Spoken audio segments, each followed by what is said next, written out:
بسم اللہ الرحمن الرحیم۔ السلام علیکم ناظرین۔ آج کل سیاست کا جو پارہ ہے وہ بہت ہائی نظر آتا ہے۔ ایک طرف مارچ جو ہی شروع ہوتا ہے اس کے بعد پہلے تو ہمیں لانگ مارچ کی گونج سنائی دیتی تھی، اب آل ٹوگیدر جو ہے وہ سیاسی ماحول ہی چینج ہو گیا ہے، اور کل ایک بہت بڑا دن ہوگا کہ وزیر اعظم جو ہے وہ اعتماد کا ووٹ لیں گے، اور اس کے ساتھ ساتھ آج جو ہم نے دیکھا کہ کل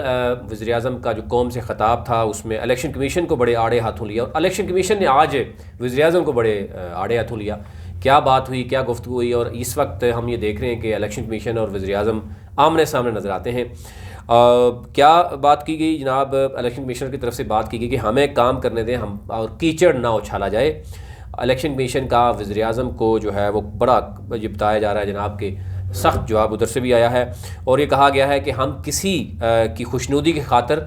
آئین اور قانون کو نظر انداز نہیں کر سکتے اور نہ ہی ترمیم کر سکتے ہیں، لہٰذا ہمیں کام کرنے دیں اور کیچڑ نہ اچھالیں۔ یعنی بڑا سیدھا اور واضح الفاظ میں جواب ہے۔ اب اس میں تیسرا جو اسٹیک ہولڈر کہا جا رہا ہے وہ ہے سپریم کورٹ، کیونکہ یہ سارا معاملہ جو ہے وہ سپریم کورٹ تھا، اور سپریم کورٹ کی ہدایات تھیں کہ الیکشن کو ٹریسیبل بنایا جائے، تا حیات جو ہے وہ سیکریسی نہیں ہونی چاہیے۔ اسی کے رد عمل میں اگر بات کریں تو بہت سی چیزیں ہوئیں۔ وزیر اعظم نے جو بیان دیا اس پر الیکشن کمیشن کی طرف سے کہا گیا کہ وزیر اعظم کا بیان سن کر جو ہے بہت دکھ ہوا،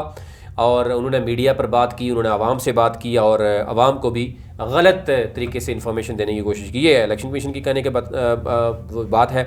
اور کہا جا رہا ہے کسی کو اعتراض ہے تو آئینی راستہ اختیار کریں، اس طریقے سے عوام کو جو ہے وہ غلط انفارمیشن نہ دیں۔ یہ اب الیکشن کمیشن کی طرف سے کہا گیا ہے۔ اب ظاہر ہے الیکشن کمیشن نے بڑی سوچ سمجھ کر آج جو بات کی ہے، یہ کہا گیا ہے، ان کی جو پریس ریلیز بھی سامنے آئی ہے اس میں کہا گیا ہے کہ الیکشن کمیشن ایک آئینی اور آزاد ادارہ ہے، اس کو ہی دیکھنا ہوگا کہ آئین اور قانون اس کو کیا اجازت دیتا ہے، اور وہی اس کا معیار ہے۔ ہمیں کوئی ڈکٹیٹ نہیں کر سکتا، ہم کسی کی خوشنودی کی خاطر آئین اور قانون کو نظر انداز نہیں کر سکتے اور نہ ہی ترمیم کر سکتے ہیں۔ اگر کسی کو الیکشن کمیشن کے احکامات فیصلوں پر اعتراض ہے تو وہ آئینی راستہ اختیار کریں اور ہمیں آزادانہ طور پر کام کرنے دیں، ہم کسی بھی دباؤ میں نہ آئیں گے اور نہ ہی آنے دیں گے۔ اینی ہو بہت سی چیزیں گئی ہے، اور انہوں نے یہ بھی کہا کہ جو جیت گئے تو منظور اور ہار گئے تو نامنظور، یہ کیا کھلا تضاد نہیں؟ اب الیکشن کمیشن کی طرف سے بھی کہا گیا کہ اسلام آباد کی سیٹ میں ایک تحریک انصاف کی خاتون جو ہے وہ 174 ووٹس لیتی ہیں، اور دوسری طرف جو مشیر تھے، اب تو وفاقی وزیر ہیں، وہ اگر ووٹ لیتے ہیں 169 تو وہ الیکشن کمیشن جو ہے وہ شفافیت کو برقرار نہ سکا۔ یہ کیا بات ہوئی؟ لیکن الیکشن کمیشن کی طرف سے کوئی واضح جو چیف کمیشن جو چیف جسٹس کی طرف سے بیان آیا تھا اس کا کوئی واضح جواب ابھی تک نہیں دیا گیا۔ جو کچھ کہا گیا تھا سپریم کورٹ کی طرف سے وہ یہ کہا گیا تھا کہ جناب الیکشن کو ٹریسیبل بنایا جائے، شفاف بنایا جائے۔ تو کیا یہ شفاف الیکشن ہے؟ یہ ایک انتہائی افسوسناک صورتحال سامنے آئی ہے۔ اس میں اب سپریم کورٹ بھی اپنا موقف جب سامنے آئے گا دیکھی جائے گی۔ اب وزیر اعظم کے الزام پر الیکشن کمیشن کا جو اسپیشلی اجلاس ہوا، اجلاس کے بعد پریس ریلیز کی گئی، اور اس میں کہا گیا کہ وزیر اعظم نے قوم سے خطاب میں الیکشن کمیشن پہ جمہوریت کو نقصان پہنچانے کا جو بیان دیا تھا، اس پر الیکشن کمیشن آف پاکستان وزیر اعظم کے الیکشن کمیشن سے متعلق بیان پر خصوصی اجلاس کے بعد یہ فیصلہ ہوا۔ اس میں لائر ونگ کو بلایا گیا اور بڑے لوگوں سے جو ہے وہ اس والے مشاورت کی گئی، اور اس کے بعد کہا گیا کہ اس بیان کو مسترد کیا گیا جو وزیر اعظم کی طرف سے الزام لگایا گیا، اور یہ کہا گیا کہ ہم آئین اور قانون کے مطابق جو ہے وہ کام کرتے رہیں گے، ہمیں جو ہے وہ کوئی روک نہیں سکتا۔ لیکن اس طرح کا کوئی واضح جواب نہیں آ سکا کہ اگر شفافیت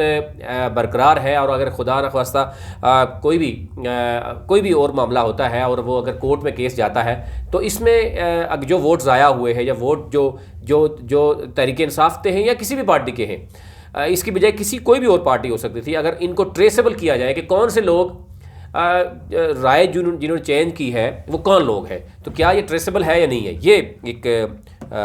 ابھی تک جو چیزیں کلیئر نہیں ہیں۔ اس کے ساتھ ساتھ دوسری طرف ہم دیکھ رہے ہیں کہ اب جو ہے ڈیمانڈ بڑھنا شروع ہو گئی وزیر اعظم کے لیے۔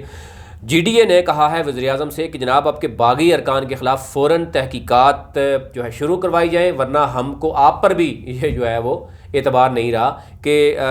2018 میں تو آپ نے فوراً جو ہے بندوں کو نکالا تھا پارٹی سے، اب بھی ذرا ان کو نکالیں، اور اب جو انفارمیشن آپ کے پاس آتی تھی، ابھی بھی جو اتنا کچھ کہا جاتا تھا جناب کہ انٹیلیجنس انفارمیشن موجود ہے، اور اگر موجود ہے تو فوراً جو ہے وہ اس کو کیا جائے۔ لیکن دوسری ذرائع یہ بھی بتا رہے ہیں کہ کیونکہ کل بہت اہم دن ہے، وزیر اعظم جو ہے وہ جب ووٹ آف کانفیڈنٹ لے لیں گے، اس کے بعد ہو سکتا ہے کہ جناب وہ کارروائی بھی شروع ہو سکے اور بہت سی چیزیں سامنے آ سکے، کیونکہ یہ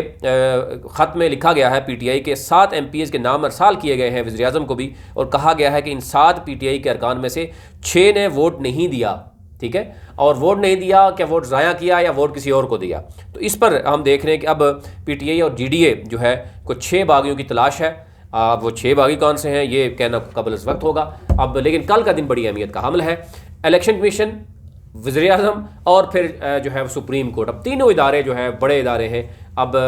شاید کیا اس کسی ایک چیز پر سامنے آئے گا کہ ایٹ لیسٹ جو ہے وہ الیکشن کے پروسیس کو جو ہے وہ